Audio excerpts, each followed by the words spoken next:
Campus to Canton. Campus to Canton on the Better Sports Network. The countdown is on, Chris Moxley. The countdown is officially on. And Chris is rubbing his hands together. This time, when we air next week, we will be on the eve of college football happening in week 0. It's Felix Sharpe, Chris Moxley. This is the Campus to Canton show on Better Sports Network. We are your college football show on this network. Mox, the season is almost here, and I'm getting excited. We're going to go through a Pac-12 preview today. We're going to kind of squeeze it in because we've got a few other things to talk about. So we're really going to try to squeeze it in. The Pac-12 this is the last year that'll be the Pac-12. Pac-4, really. Pac-4. It's going to be the Pac-4. Between what? Oregon, Washington State, Stanford, and Cal. I don't remember and Cal. Yeah. Automatic bid to the Yeah, that's changing. So we are going to talk about the Pac-12. Caleb Williams, all those guys. We'll give you our analysis on the players in this league. But Mox, you saw this earlier this week.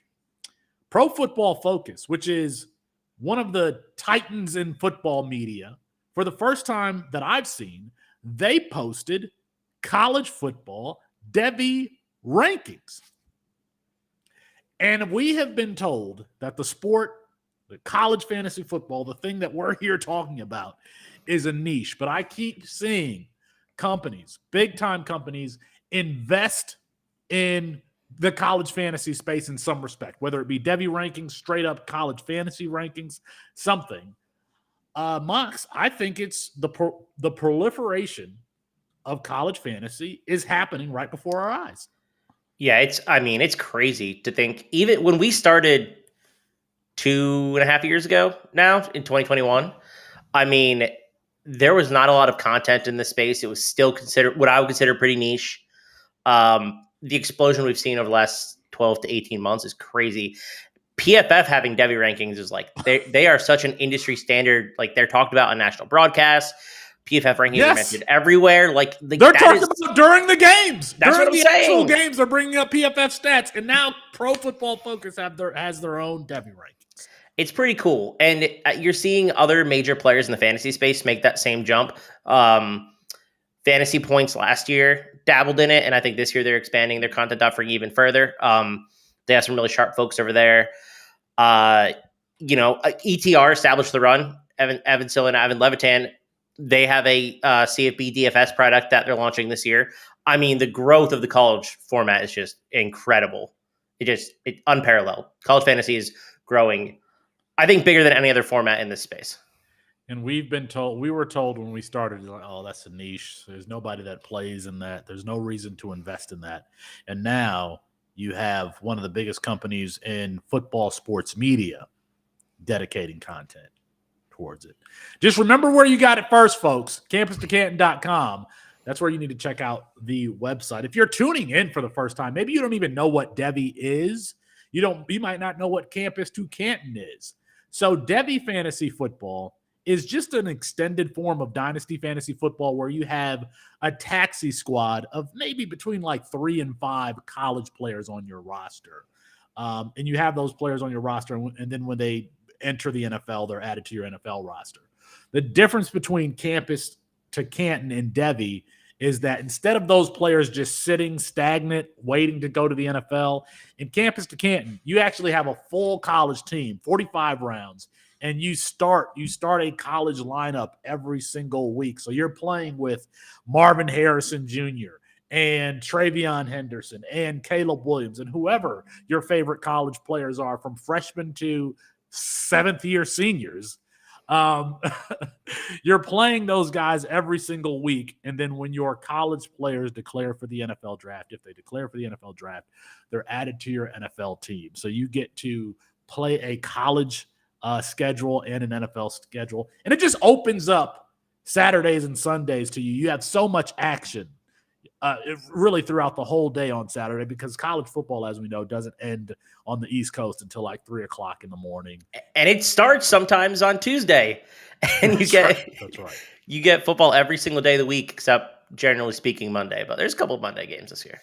That's right. So we'll take notes because college fantasy is starting to take its hold in this country. We're just at the start. But when PFF is putting out college fantasy content, I think that that's something that we need to take note of. Another thing that we need to take note of is the annual list from Bruce Feldman of The Athletic. It is the Freak List. The Freak List is the list of these otherworldly athletes in college football, and Bruce Feldman releases the list every single year. I think I'm just going to go through. There's probably, I don't know, about 30 skill position players. I'm not going to tell you about the defensive linemen and the cornerbacks and all that stuff. We'll just stick to the offense so I can give you a sense of the players that are on this list. I'll do it quickly. So we'll start at the bottom. Now, this list is 100 total. So, of that makeup, there's positions all over the field, but I'm just going to read off the skill position guys. Jalen Lucas, Indiana, he's a running back and kick returner. Deion Burks at Purdue, he's a wide receiver. DeCorian, JT Clark, a wide receiver at UTSA. Jerry Bohannon, a quarterback at UCF. Trajan Palmer, UAB wide receiver. Taylon Green, somebody who I think we've talked about on this channel, a quarterback at Boise State. Isaac Tesla, a wide receiver at Arkansas. Malachi Corley, a wide receiver at Western Kentucky, might lead the country in receiving this year. J. Michael Sturdivant, a wide receiver at UCLA. Roman Wilson, a wide receiver at Michigan. Tommy Mellett, a quarterback at Montana State, makes this list for Bruce Feldman. Jalen White, a running back at Georgia Southern. Squirrel White, a wide receiver at Tennessee. Trevor Pena, a wide receiver at Syracuse. Roma Dunze, wide receiver, Washington. Savion Williams, wide receiver, Washington. Jordan Houston, running back, NC State. Brennan Rice, the son of the GOAT, Jerry Rice, wide receiver at USC. He's there at 53. Alex Orji, I should have read the numbers. I didn't read the numbers, so I will hear. I'm not going to go back, but I will. Well, if you start from the beginning, I was going to say. I'm not going to start from the beginning. At number 50, Michigan's backup quarterback, Alex Orji. At number 49, the tight end at Georgia, Brock Bowers. At number 47, Ryan Flournoy at Southeast Missouri State. At number 42, Monterey Baldwin, wide receiver at Baylor. I think I've talked about him. He had the fastest recorded on-field time last year at 23-point-something miles per hour. At 41, Branson Robinson, the big running back at Georgia. At number 37, Trainum, a linebacker and running back at Ohio State. At number 36, wide receiver Bub Means at Pitt. At number 34, Braylon Allen at Wisconsin, the running back. At number 33, one of Chris Moxley's favorite, wide receiver Malik Neighbors. At number 31, Nicholas Singleton, running back, Penn State. At number 28, Johnny Wilson, wide receiver, FSU. At number 25, Jaquan Burton at Florida Atlantic. At number 21, running back Carson Steele. At number 2, Marvin Harrison Jr., Ohio State. And at number 1, the freshman at South Carolina, Nick Harbor, who's going to play wide receiver or tight end. Mox, I think, let me say this. I think it's interesting that a true freshman, a guy who hasn't even played his first snap of high school or college football, is number 1 on this list as far as athletic freaks. Mox, you are a South Carolina Gamecocks fan. For those who don't know who Nick Harbor is, can you explain it to us, what his physical dimensions are, all of that stuff, to why the heck he would be number 1 on this list? Yeah, he's about 6'6", 240, 245. He added a bunch of weight this spring. Was setting 100-meter records in the state of, he's from Washington, D.C., so the District of Washington. Gatorade Player of the Year. A 10.3 100 for anybody is blazing fast.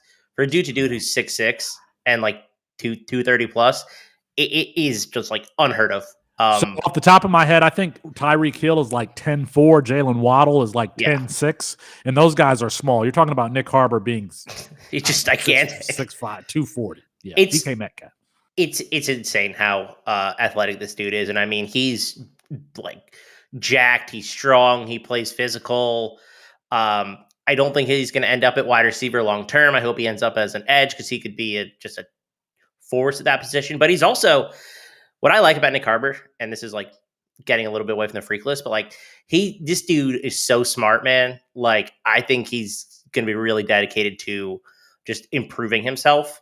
Like he had like over a 4.0 GPA, and his dad's a aerospace engineer at NASA. Like I think he's just interested in football. I think he just is like, it's fine. But like, I don't know. When you're that athletic, you got to use that gift, man. I did not know that his dad was a literal rocket scientist. Yeah, and his dad is a rocket scientist. He's super smart too. I mean, yeah, I love the kid. Just really exciting kid to root for. I hope that I'm happy he's at South Carolina, but just in general, like a really awesome story about a freak athlete. I'm looking at this list. I'm trying to see some players who dynasty fantasy football managers might be drafting next year in their rookie drafts. Johnny Wilson, the big wide receiver at Florida State, is one. Braylon Allen is going to be a first-round draft pick in your dynasty rookie drafts. So is Brock Bowers, the tight end at Georgia. Roma Dunze. Roma Dunze is a senior at Washington, had his best year last year, over 1,000 yards receiving. 6'4" guy who can move, a possession guy. I've seen him go in a lot of these two early first-round mock drafts, NFL mock drafts. And, those guys are going to go, those 3 or 4, they're going to be in the first round of your dynasty rookie drafts next year. I tell you who my favorite player on this list is, Chris. It has to be Nicholas Singleton. Of course. It has to be Nicholas Singleton, who is a very violent, no-nonsense runner at Penn State.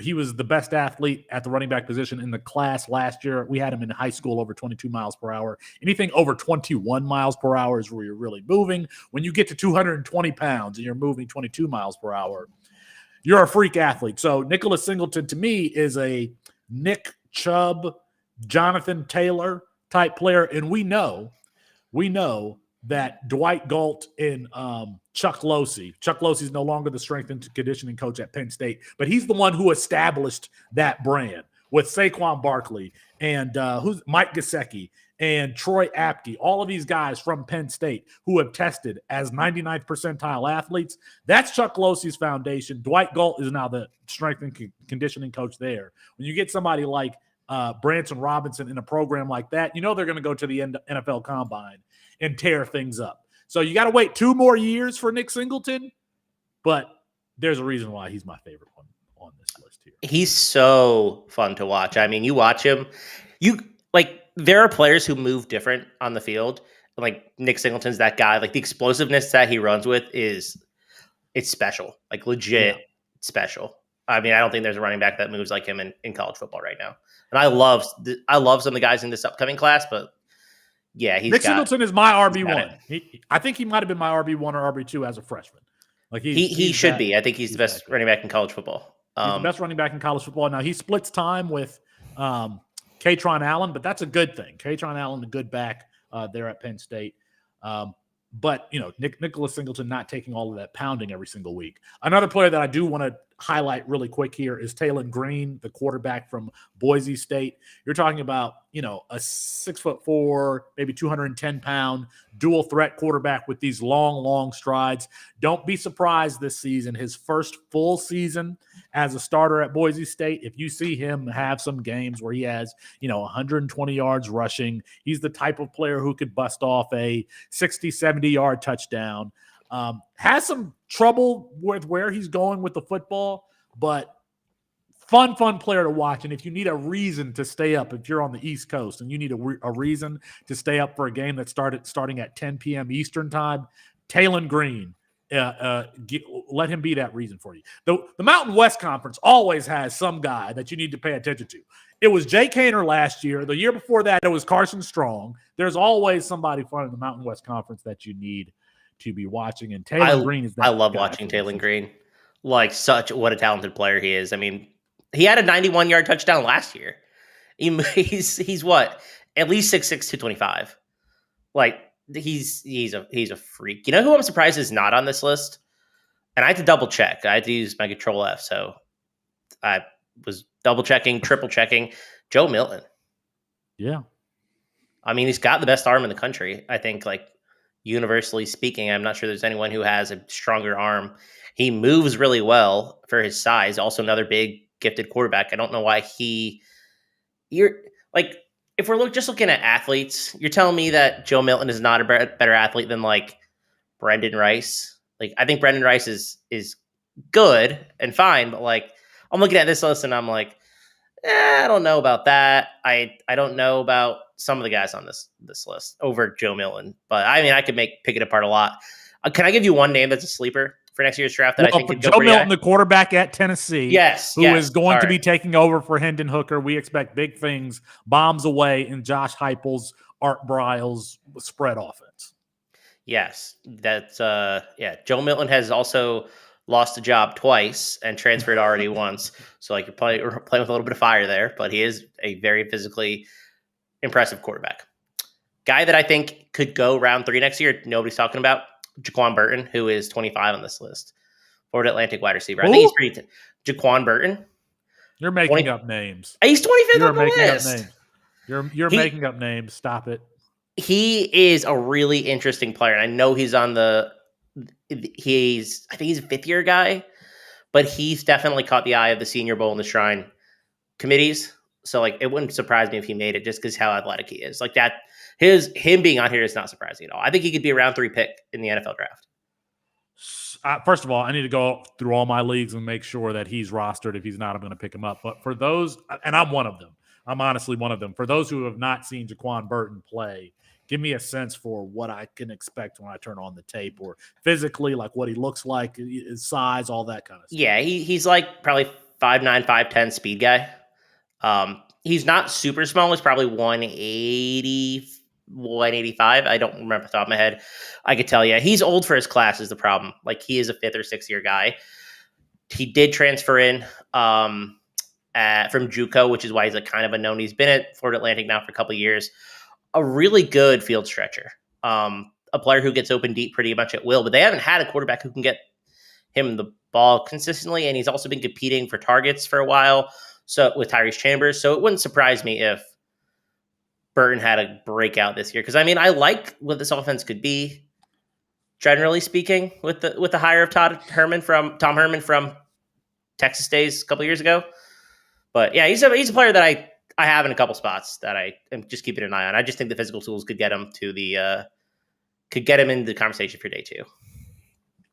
I want to give you my list like all time, but another guy who I think was held off of this list, who will be on there next year, is Cam Seldon. Yeah. Cam Seldon, the running back, the converted wide receiver playing running back at Tennessee. When you watch his tape in high school, it almost looks like the tape is sped up because he is so much more explosive than the other players around him. And in the 2 years that we have been producing the freshman guide, Cam Seldon has had the fastest time that we've recorded at 23 miles per hour. Now, he's a former wide receiver, a gadget guy. I mean, I would compare him actually to Laviska Shenault. Like, Laviska Shenault and Deebo Samuel exist on the same spectrum, whereas Deebo Samuel is like the best version of what Laviska Shenault could ever hope to be. That's what Cam Seldon is, but he has that package in a really physically gifted, physically gifted package. 6 foot, 220 pounds, again, 23 miles per hour. That probably converts to him running, a sub 4.4, 4.39, 4.38, something like that. Excellent. He's got like 10 set. He ran a 10.7 in the 100 meter. Like, at a guy who's 220, that's pretty impressive.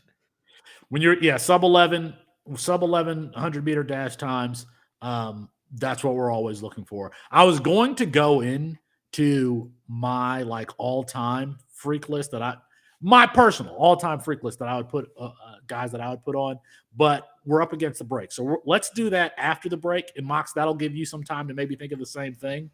I'm just going to give five guys, right, and then we'll get into the Pac-12. All right. It's Felix Sharpe, Chris Moxley. This is Campus2Canton on Better Sports Network. Campus2Canton. I feel like this is a quietly contentious point in dynasty fantasy football, what it means to actually be rebuilding. Some people say you should never truly be rebuilding. How do you view the rebuilding versus competing dichotomy in dynasty? So I will be the first person to acknowledge that my preferred format of fantasy football is just redraft. The years that I have played dynasty, it has been, I've drafted a win now team because I've seen people that have just gotten into the cycle of rebuilding and thus they just don't make any progress. So if you're rebuilding for the 5th year in a row, I just, I don't know exactly how you get out of it, but yeah, it's definitely something that can happen. And a lot of people, especially when we come out of the NFL draft, everyone's just instantly shipping off, draft picks and everything. So, I mean, it's definitely something that can happen. Joey, do you feel similarly to it? Do you feel like you see people getting stuck in the rebuilding loop? I mean, I would say people that try to rebuild in the beginning of seasons, of their fantasy seasons, I see them get stuck in that rut. I would really try to only ever rebuild if I knew I was going to miss the playoffs. Like, I'm always trying to play to win, even if it's maybe I don't know.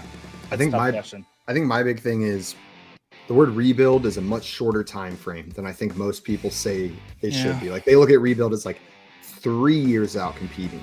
Rebuild, you're looking to compete next season. You know what I mean? Like, if you're doing it now, you're looking to revamp, and maybe there's a one season where you ship it off, but that very next season you should be competing. If you're doing it like that, I'm cool with it, but you got to have a plan, not just keep getting the young players, keep getting the draft picks.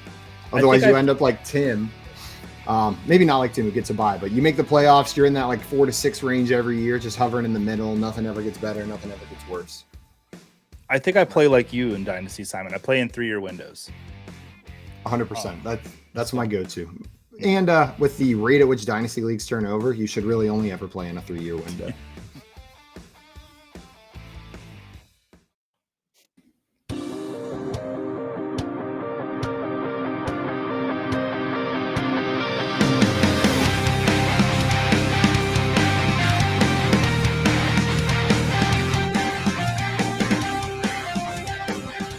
Felix Sharpe and Chris Moxley. This is Campus2Canton on Better Sports Network. Will Chudy keeping us in line. Producer, I guess Will liked the first segment, giving us some good music here on the rejoin. All right, Mox, here are I just put this together really quick. Me too. My top 5 guys that I would put in the all-time freak list. All right, number 5. I'm going to go in descending order. Number 5, Sean Taylor. Sean Taylor, the safety who eventually ended up playing for the Washington Redskins, who's now deceased, unfortunately. But he could have played running back at Miami, was a vicious hitter, a great had tremendous ball skills. I think that part of his game is actually underrated. He could force turnovers just by hitting you and fumbling the ball, and he could also intercept the ball. Number 4 is Derrick Henry. I think that one speaks for itself. A 250-pound guy who ran a sub 4.5 at the combine, was a great player there at Alabama. At number 3, I've got Reggie Bush. I think that one's probably self-explanatory. Are all these guys, all of them except for Sean Taylor, were sitting at a Heisman finalist ceremony. Reggie Bush, if you're not old enough to remember Reggie Bush, he was a punt returner, a kick returner, running back, wide receiver, shifty, explosive, could catch the ball, dynamic, much better college football player than NFL football player, even though he had a good NFL. He was too early. Career. He was like 10 years before his class. Okay, but tell me this though: better running back prospect, Reggie Bush or Jahmyr Gibbs? So that was the first name that came to mind when we were thinking about it, right? I would say Reggie Bush. Because Reggie Bush, I would say Jahmyr. If you put Reggie Bush in last year's running back class, he's going ahead of Jahmyr Gibbs. I think they would understand how to use him much better than the NFL did previously. Yeah, that's probably true. This is the thing. The NFL would have gotten mesmerized by all the flash and pomp and circumstance of Reggie Bush, but I think that Jahmyr Gibbs is a better interior runner and just as good of a receiver, functional receiver, than Reggie Bush. But Jahmyr Gibbs didn't return like punts and make all of these diving plays and stuff. Yeah. I think that there's a chance that Jahmyr Gibbs would be a better prospect. At number 2, I got Charles Woodson, the only primarily defensive player to win the Heisman Trophy. Also played wide receiver at Michigan. I should have got like combine testing for these guys to justify this. But my number one is Ndamukong Suh.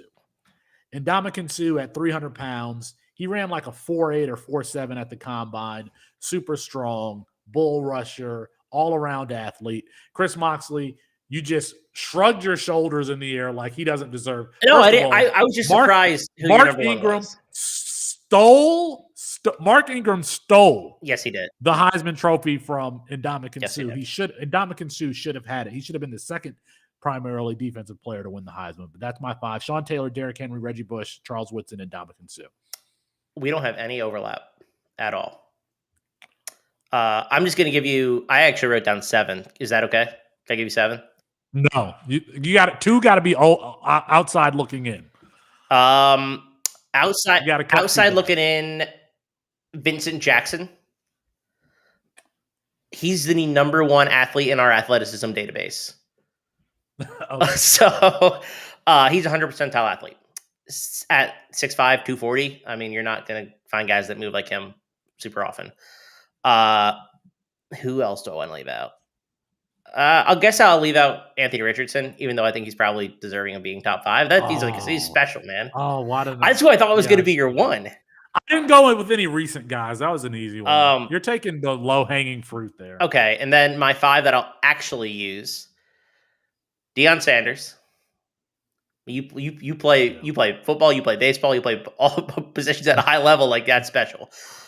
Calvin Johnson. I was debating between him and Julio Jones, just like they're both just such freak athletes, size adjusted wise. Vernon Davis, like probably the best tight end prospect from an athleticism standpoint that we've ever seen. I don't think Kyle Pitts was quite there, but he was pretty darn close. Vernon Davis, much better video game player than NFL. He was still really good for a couple years. He had like 94 speed at tight end. He was so versatile, such a monster on Madden. I don't remember how many that was, but last one I'll give you is Bo Jackson. You had more time to think about your list than I had. You on me already thinking about it. I'm not giving you a ton of credit for having a better list than I did. I picked personal favorites. Oh, if we get personal favorites, that's a different question. Chris Johnson would be one of mine. Does he still hold the combine record? No. Did John Ross break it? No, it's John Ross. Okay, so John Ross 4.22 and Chris Johnson 4.23. Yeah, so would be another good one. But when you break the combine record, it's pretty impressive. Period. Let's transition here to the Pac-12. The Pac-12 is undergoing a lot of changes. Next year, these are all the teams that are leaving the Pac-12. Washington, Oregon, UCLA, and USC are all going to the Big Ten. So Rutgers versus UCLA next year is going to be an interconference matchup. Then you've got who's going to the Big 12? Colorado, Arizona State, Utah. I think that's it. And that's it. And that leaves the 4 other teams. And those teams are all, I mean, I don't know. They might join the Mountain West. We don't know what's going to happen with the last 4. Washington State, Stanford, Cal, and Oregon State. We don't know what's going to happen with those 4. Stanford would be a really good addition to the ACC. Like, I know geography's kind of funky, but like they're so similar to like UNC, Duke type school, Virginia. Like there are a ton of academic schools that really don't want to play a whole bunch of ball with the NIL requirements and whatnot. So I think Stanford would be a good fit. And plus, I mean, their athletic department is probably the best in the country. It's just they're not an attractive football school. Yeah. Yeah. I mean, got a great non-revenue sports. Yeah, non-revenue is the issue. sports. It's like sports we don't care about. Sports that aren't funding, but I mean, they also have a huge endowment. But I mean, so does like Rice football, but you're not like petitioning Rice to be in the SEC again. 3-0 against Alabama all time, by the way. Rice is? Yeah, Rice has never lost to Alabama. That's a great stat. When I look at the conference, I think in addition to who's going to be there and what's the conference going to look like in 2024 and beyond, for this season, this is not even a question. It's like Colorado react. 130th in returning production. They had 50 transfers, some of whom have already transferred back out of the program. Coach Prime, his nature is to create a scene. And I think, to be honest, I think that he takes some notes from Jerry Jones. He played for Jerry Jones for a very long time. Jerry Jones is kind of the same type of character. I don't know if this team could gel in less than, they've really had from April to August to gel and to play a very tough Pac-12 schedule. I think the over-under on their team win total was like 3.5. I don't know how you get to 4 games with four wins for Colorado. No, I don't see the 4th win. I certainly don't see a 5th win. So anybody talking about like bowl expectations needs to dial it back a little bit. I don't think a lot of people are, but I'm seeing people saying that Deion Sanders is going to throw 20 touchdowns this year. I'm not sure that's in the cards either. There's so little continuity here and they're bringing in more talented players than they lost because I had them graded as the worst team in the country last year, and that's saying something considering they're a Power 5 program. Well, I guess second worst. I think I had UMass worse. Whatever. You understand what I'm saying though. So I don't know. I just don't know how Colorado gets to. Is 4 wins a successful season? Year 1? I think it should be a successful season. They won 1 game last year. They didn't even win a game. I think didn't they play 1 game out of the country?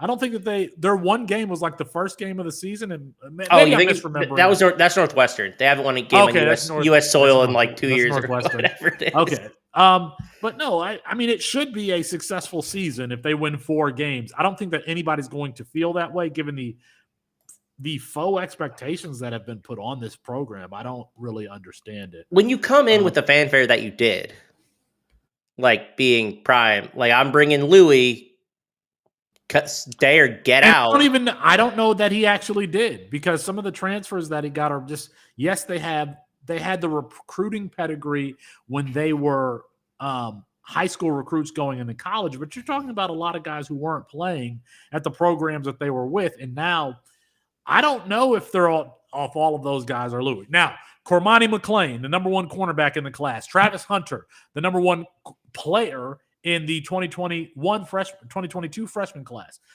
That's Louis baggage. That's Louis. Shedeur Sanders is more like a, very high-end bag that you can find at Target. I don't know that he's necessarily Louis. I was going to say he's more like Toomey than he is Louis.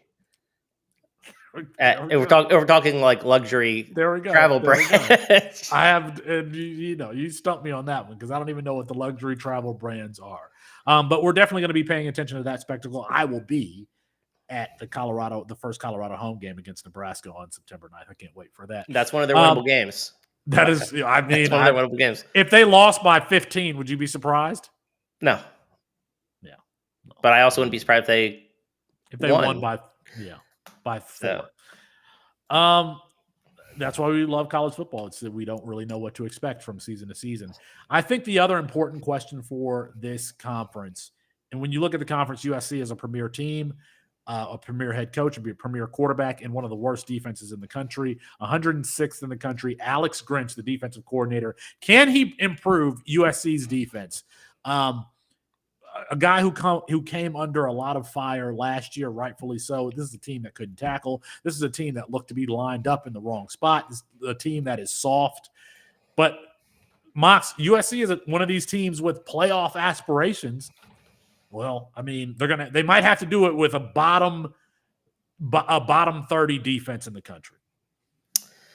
I don't know if they'll be bottom 30, but I certainly don't expect them to be super improved or what they were last year. They really didn't add a ton of talent, like high-end talent. They added Bear Alexander in from Georgia, who's a defensive tackle. I think he's a good player, but I'm not even sure he's going to start week 1. They're just soft, man. Like, that's their problem. I don't like Alex Grinch as a defense coordinator, period, but these dudes just like, it's not that they can't tackle, they don't really want to. You know the meme from I think it's the Fab Five documentary where they're like, pretty boy. What was it called? Soft, pretty boy. And they're going around like naming like words about Christian Laettner. Uh-huh. That's how I feel about the USC defense. That's how you feel about the USC defense. I'm scared of that. That's the one thing holding them back too. It's a really weak unit. It's a really weak unit. The quarterback class in this conference is the quarterbacks altogether are very, very strong. It's a fun conference when we look at the quarterback position. I don't know why I said that so weird. At Arizona, Jaden DeLora is a gunslinger who's probably going to turn it over a bunch, but he's also going to do, that thing where he scrambles and gets out of the pocket and throws it 50, 60 yards down the field to an open. He's kind of like Auburn Bo Nix. I think he has more athleticism than Bo Nix, and That's more I think he's even more reckless than Bo Nix is. I think Bo Nix 2 years ago maybe was too reckless. Yeah. At Arizona State, Drew Pine was a transfer in from Notre Dame, but Jaden Rashada might be in line to start week 1 because Drew Pine is hurt. Now, if you've been paying attention to this show since the offseason, Jaden Rashada was originally committed to Miami, Florida. Well, he was originally committed to Miami. Florida first. He was originally committed to Miami. I think he flipped his commitment to Florida. There was this whole big debacle where he was not going to get his NIL stuff, and so he opened up his recruitment at the very last minute. Ends up at Arizona State with Kenny Dillingham. Kenny Dillingham was the offensive coordinator at Oregon last year, kind of responsible for Bo Nix's resurgence. At California, you have Sam Jackson, who is a dual threat, a fun player to watch. However, he may not get the starting job this year, but that is the player that we're kind of watching. But we expect them to be a bad football team this year. At Colorado, you got the aforementioned Shedeur Sanders. At Oregon, it's not just Bo Nix. Austin Novosad is a player who kind of rose through the rankings late in the process, and a guy that Matt Bruni of our Campus2Canton team saw at Elite 11 and said, this is a guy that we need to watch. He ends up going to Oregon after Oregon loses the commitment from Dante Moore, a 5-star kid out of Detroit King in Michigan. At Oregon State, DJ Uyunglele and Aiden Childs. Aiden Childs, another one of a 4-star quarterback that we have gravitated towards. We actually interviewed Aiden Childs on the Campus2Canton podcast feed.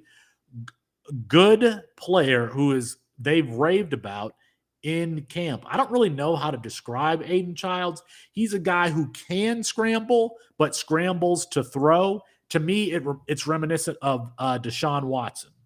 That's, I think, Aiden Childs' game. At Stanford, Mox, you make fun of me. I have no idea who the quarterback is at Stanford, and I just skip over it. I think it's going to be Ari Patu, but I mean, I like the kid they brought in, Justin Lamson. You are making up names. He was the backup. He was competing with Garrett Schrader, and then towards ACL 2 years ago at Syracuse. I think he's a good player. I'd like to see him do a little bit of damage at Stanford, but I kind of like the freshman they brought in too, Miles Jackson. I think he's a pretty interesting player. Listen, folks, at UCLA and in the country period, if I want you to pay attention to one freshman player. If you take anything from this show, is pay attention to Dante Moore. He is a game-ready quarterback who started as a freshman in high school. So he went from 8th grade to 9th grade that offseason. The coach just said, hey, we got something special in this 8th grader. We're going to make him the starter. And Detroit King is a big school, big-time football program in Michigan. Watch Dante Moore. Now, he's not really, exciting to watch.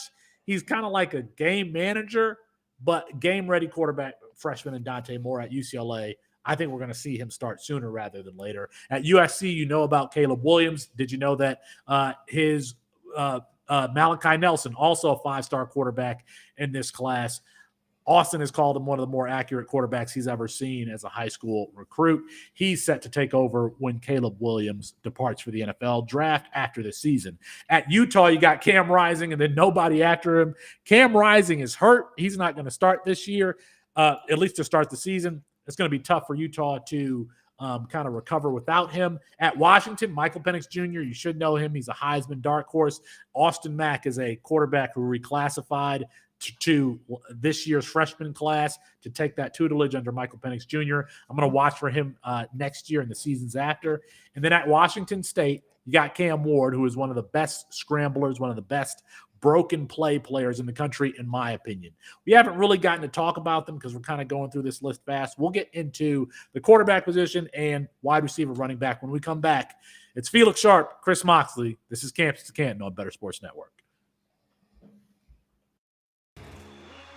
Breece Hall right now, and I've talked to plenty of high-stakes players, I'm sure you have too, Kev. Had Hall not torn his ACL last year, he might have been the 101 in drafts this year. That's how good he was looking last year, and obviously with the addition of Aaron Rodgers. At the 305, running back 11 behind Derrick Henry and Ramondre Stevenson, right ahead of Jahmyr Gibbs and Najee Harris. Your thoughts on him as a mid-third round pick? How have you been attacking him? Have you been getting him at that spot so far this year? Yeah, if I start out with 2 wide receivers, Breece Hall is right at the top of the queue coming into the third. If I knew he'd be healthy for week 1, I was still a little. Well, he'd be going higher than the mid third. Right. He may go 101 or well, RB1 at least. Yeah. But I don't think we know that even if he's healthy in spring and the summer. Mm-hmm. I still like if I'm running a team, if I'm the coach, I'm bringing him back slow. Like he's on a pitch count. Like I want him for the end of the season because I got Aaron Rodgers for the playoffs, right? Like even if he's fully healthy, I would work him in slow. But that is actually what you want. Like he's still going to get the high value touches. So yeah, if we know he's healthy, he's a first rounder. So like if he's sitting there in the third, especially when I get 2 wide receivers to start, I'll take Hall all day. Yeah, it almost makes you think that the uncertainty with Breece Hall has made him unfairly fall too far, right? Like, right. Because we're talking about the team here in June. They're still hoping that he's ready for week 1. This is not, oh, we'll see what happens. Oh, we're taking it day by day. Oh, we're liking how he's coming along. No, they still think by week 1. And the fact that we have that timeline, I think, maybe bumps him up, especially as the drafting season gets deeper and deeper here in July and August. Maybe we start seeing him go up the boards as well.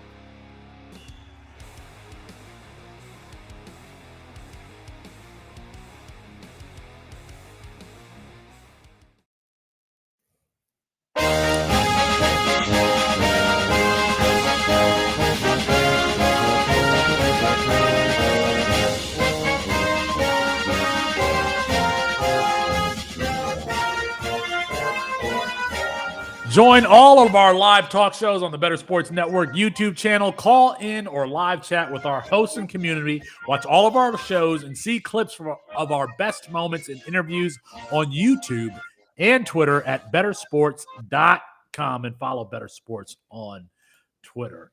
Mox, we are going through this pretty fast. I don't know if there's anything that you want to say, kind of recap the quarterback position. Michael Penix Jr. is a college football stud. Cameron Ward can become one. And I think we're watching for Malachi Nelson and Dante Moore probably in 2024, but guys that we really need to – potential superstars in college football. Yeah. No, I mean, I think this conference has best quarterback play, especially at the top. I mean, you got – 4 really special quarterbacks: Caleb Williams, Michael Penix, Bo Nix. Okay, you have 3 really special quarterbacks. And then a really nice group behind them. Like if Cam Rising's healthy, he's really fun to watch. Cam Ward is just like a fun player in general. Cam Ward is like chasing a chicken. He is that quick behind the pocket. He doesn't always throw to the right person, but just a fun player to watch because it is like chasing a chicken. He's fun. He's a lot of fun. But yeah, the story in this conference is high-end quarterback play and then true freshmen that have potential to do actual damage this year. And I think the top 2 are we talked about, right? Dante Moore and Jane Rashada. They will start. I'm very confident saying that they will both start games this year. I want to skip running back and go to wide receiver and tight end in this conference because wide receiver and tight end in this conference is really, really sexy. And I don't know who has the best wide receiver core. I think it's Washington. At Washington, you have Rome Odunze, who's the outside guy, and Jalen McMillan, who's the slot wide receiver. Both Rome Odunze and Jalen McMillan we're seeing go in the first or second round of these way too early 2024 mock drafts. Rome Odunze, a 6'4", 205, 10-pound possession wide receiver, and Jalen McMillan, a slot wide receiver. But behind them, Jeremy Bernard, very good player out of Las Vegas who was at Michigan State last year, beat our year 1-0 thresholds. That just means he played well as a freshman.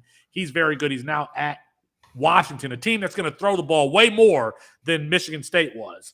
And then Jalen Polk, even with Rome Odunze and Jalen McMillan both going over 1,000 yards last year, Jalen Polk had over 700 and had a few big games. So I think it's Washington that has the best receiver core in this conference, Mox. But, I mean, Oregon is right up there with them. Oregon has Troy Franklin, who is like a lanky speed guy. And then they've got Tez Johnson, who made the freak list last year, even though he's 165 pounds. He's an uber athlete who played high school football with Bo Nix. Explosive player, smaller explosive player. But they have a freshman who's my favorite freshman wide receiver in the class, Jerrion Dickey. His comp is A.J. Brown, a big bully who's 215, 220 pounds, 6'3", played everywhere in high school. Now he's at Oregon, but they've got some depth too in Gary Bryant Jr., and I'm forgetting who else is there. But who would you pick, Mox, between the Oregon wide receiver core and the Washington wide receiver core? I like Washington, and I think they have the best draft eligible receiver in Rome Odunze in the conference. I think that's safe to say. I like Jalen McMillan a lot. Jeremy Bernard, transferring from Michigan State, really solid player. But what kind of separates them, I think, is that they brought in 2 wide receivers this year in their freshman class that are going to be, I think, impact players. Tayshaun Lyons and a guy who dominated spring, and I see nobody talking about, Rashid Williams, I think could both be really good players. So that's what kind of separates it, because I like the class that Oregon brought in, but I've always kind of on the fence about Troy Franklin. I like Jerrion Dickey a lot, but he's he needs a lot of development, I think, still to get where we want him to be. And Tez Johnson's like a gadgety player, and behind them, I mean, it's just guys. I would also put my weight behind, USC, obviously, because they have a bunch of 5-stars in that room. But I think Arizona's pretty interesting. Jacob Cowie and Tet McMillan are a really good 1-2 punch. They brought in Montana Lamonius Craig from that Colorado team, one of the transfers out. Whoa, timeout. Montana Lamonius Craig scored 3 touchdowns in Colorado's spring game, and then after the spring game said, "See ya. Peace, Coach Prime. I'm entering the transfer portal," and then ended up at Arizona. That's a nice trio, though. I like their trio last year too. Dorian Singer, who's now at USC, was a really solid player for them. But I think Tet McMillan is a potential, I won't say superstar, but really, really good player. Okay, I don't disagree with you. And when I look at Tet McMillan, I think the natural comp for him is Drake London. Do you agree or disagree? Oh, I like that comp. I hadn't thought about that. Yeah, that's a good one. Why didn't you tell me about this Rashid Williams at Washington, who's apparently going off? You saved this stuff for the audience. I need to know some of this stuff, Mox, so I can add these players to my watch lists. Every show I have with you is some player that you've never talked to me about, and I'm like, why am I hearing this for the first time now? I think I've talked about him in our Campus2Canton Slack or Discord. At one point or another. You haven't. You need to text He's in the CFF guy. Text me and tell me. Okay. All right. Let's go to LA. Let's go to USC. You said that they have a good one also. Now, the interesting thing about USC's wide receiver core is the guys here who aren't really Lincoln Riley guys. So Brendan Rice, a transfer from Colorado. Dorian Singer. Taj Washington is a transfer from Memphis, who started, Taj Washington is probably in his 5th or 6th year playing. I think it's 50 or 60. 5th or 6th year playing. Taj Washington, I was thinking that Lincoln Riley didn't recruit Brendan Rice, but he actually did. He transferred year 1 over with Lincoln Riley. It's only Taj Washington that Lincoln Riley didn't recruit. Dorian Singer is a transfer from Arizona, who walked on to Arizona, had no FBS offers. His last year of high school football, he was his freshman, between his freshman and junior season, he was playing in Minnesota. Minnesota wasn't going to have football, so he moved to Arizona. Arizona was 2020, COVID. He wanted to move somewhere so he could have a place to play his last year of high school football. Goes to Pinnacle, one of the premier high school football programs in the country. That's where Dylan Royola was scheduled to go. Spencer Rattler, the number one quarterback in his class, who's now at South Carolina. He went there. Deuce Robinson, who's now at USC, went to Pinnacle. Ended up at Pinnacle, did not have a scholarship offer, so he walked on at Arizona, had a great season at Arizona last year, and parlayed that into entering the transfer portal, and now is at a big-time program in USC. So Lincoln Riley did this last year where he brought in Jordan Addison. I don't know that Dorian Singer is like the number one, the alpha dog on this roster. It could be Taj Washington. It could be Brendan Rice. It could be one of the freshmen, probably not. But Zachariah Branch is a Tyreek Hill comp. Mekhi Lemon is a guy who can kind of play a little bit in different places in any of the three wide receiver positions. And then in that aforementioned Deuce Robinson, he's 6'6", 225 pounds. He's got all the catch radius that you want in a wide receiver. It's probably a wide receiver core. We're going to see a bunch of guys get like between 300 and 700 yards receiving, and it's going to be spread out a little bit. Yeah, I agree. Dorian Singer's over-under was posted at like 999. Yeah, that was a little crazy when that came out. I don't see that happening. I mean, I like the entire unit. I think it's good. Just don't have any feeling for where target distribution is going to go. I mean, it won't matter. Caleb Williams is your quarterback, so you're going to score points. But it's a good unit, really deep group that I think you'll get some. I expect Zachariah Branch to be involved starting potentially week 1. They play San Jose State and then they play Nevada week 2. So I expect him to see the field, and we're going to see a little glimpse of that freshman, probably him and Mekhi Lemon. So, but yeah, it's a really solid unit. It's just there's not an alpha guy, I don't think. Deuce Robinson is one of my favorite players in this class because of, the value where I could get him in supplemental drafts and freshman drafts. Mekhi Lemon and Zachariah Branch were going well before Deuce Robinson. Deuce Robinson originally projected to play tight end, but he's just going to be a big body wide receiver, at least for now. I can see him converting back, though. I think he has the frame to add enough weight. Definitely, 100%. Yeah. He could get up to 250 pounds if he wanted to. Yeah. But if he's looking at it from a value perspective and saying, hey, can I be a 6'6" wide receiver and get that wide receiver franchise tag one day? That might be what he's looking at. So elsewhere in the conference, let's go to Colorado real quick since that's a big storyline. You got Travis Hunter, who's been playing both cornerback and wide receiver. He may be needed on the offensive side of the ball this year, so we might see more of him playing wide receiver than we did at Jackson State last year.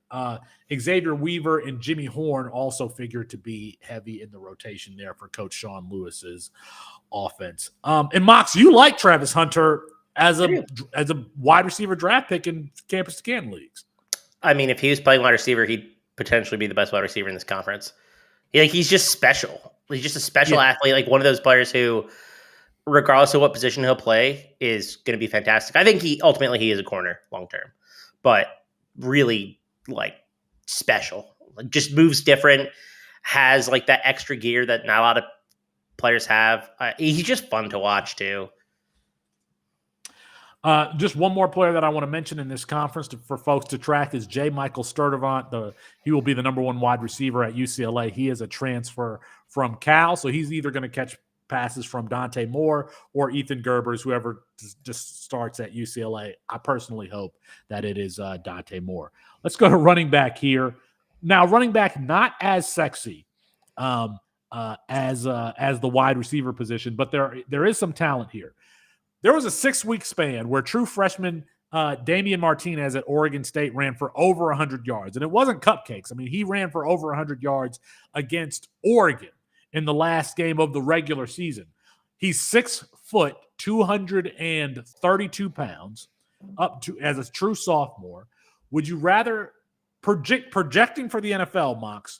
Would you rather have your 6 foot, 232 pound Damian Martinez, who ran for close to 1,000 yards last year, at a six-game streak with over 100 yards, or the entire running back room at USC, which includes Marshawn Lloyd, a transfer from South Carolina, Austin Jones, a transfer from Stanford, and then 2 freshmen in Quentin Joyner and Amarian Peterson, talented players. Marshawn Lloyd is probably his comp was Frank Gore coming out of high school. Austin Jones, a smaller player. Who would you rather have? USC's running back room or just Damian Martinez at Oregon State? I think I'd rather just take shots on the USC room. I don't think Damian Martinez is that athletic. And then you're going to tell me, it doesn't matter. He's 230 pounds. But you got to have some sort of functional athleticism. And I don't really see that on his tape. He's not an athletic 230. He can make things happen, but I don't know. I think it's going to translate super well to the NFL. So he's kind of just you people are so infatuated with speed and all these stopwatches and all of that stuff. We started the show with a freak list. Damian Martinez is nowhere near. He might be on the bottom 100 freaks. Yeah. Let me get this read in really quick. Mox, before we get out of here. Fantasy Alarm All-Pro subscription. Start a 7-day free trial of Fantasy Alarm's All-Pro subscription and get the fantasy football draft guide and cheat sheet for free.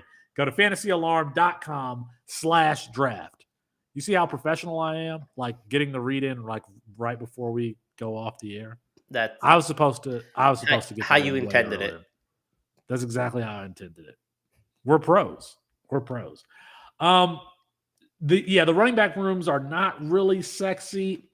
Let's go back to Colorado because people always want to know Colorado. They have Alton McCaskill, who is a transfer from Houston, who might have been one of the best freshmen in his class as far as productivity. He tore his ACL last year, so didn't play last year, and then transferred to Colorado. The problem is that he was in Houston, which was a fine program for him to be at. Colorado might be trash this year, absolute trash. And you're putting him behind a new offensive line, new system, and he's coming back from an ACL.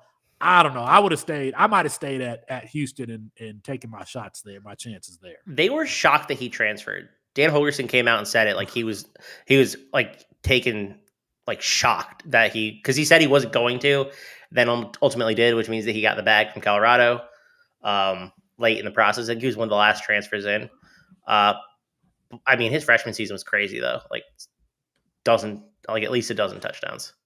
Another guy who has the requisite size for the NFL. I don't have his dimensions right in front of me, but he's adequately sized. I have to mention Jaquindon Jackson, who is the latest player to convert from quarterback to running back to get on the field. Jaquindon Jackson, though, so the last player to do that was Roshan Johnson, who was just drafted by the Chicago Bears, backing up not Saquon Barkley, Bijan Robinson for Texas. Jaquindon Jackson is probably a better athlete than Roshan Johnson, so I'm really anxious to see what he does as the primary back for Utah. Utah doesn't have their quarterback, so we might see Jaquindon Jackson play some Wildcat quarterback or something like that. Keep an eye on that week 1 game. Keep an eye on that week 1 game. College football is almost here, and we will be here with you to watch it. We'll see you next week. It's good. The job is done. We can go home now.